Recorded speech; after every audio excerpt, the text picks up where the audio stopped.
Hello everyone and welcome back to Art History Shorts.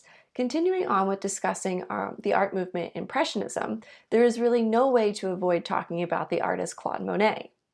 There are so many paintings by Monet that I could choose to discuss to display the quintessential properties of Impressionism.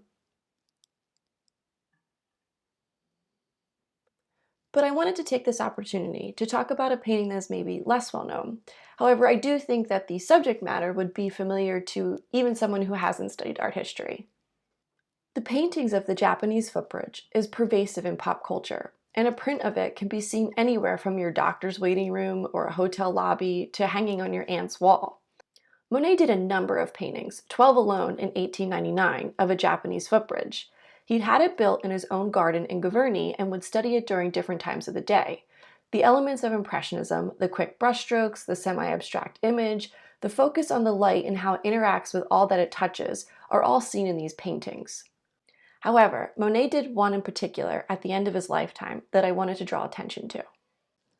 This version of the Japanese footbridge was painted between 1920 and 1922 and was one of his last paintings.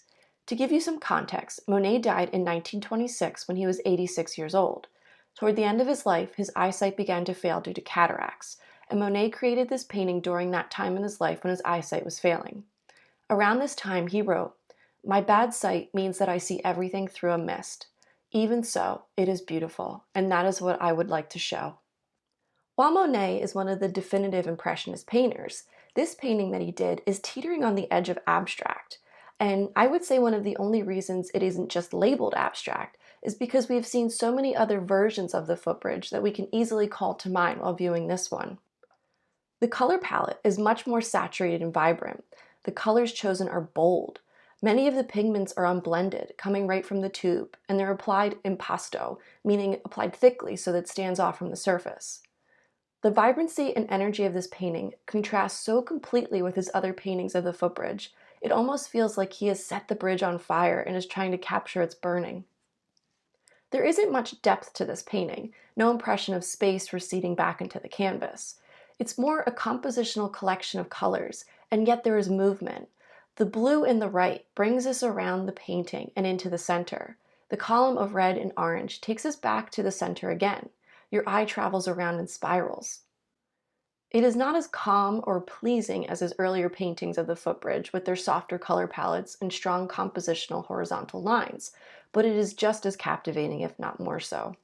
For me, things tend to be more interesting when they are different, and this version of the footbridge is certainly that.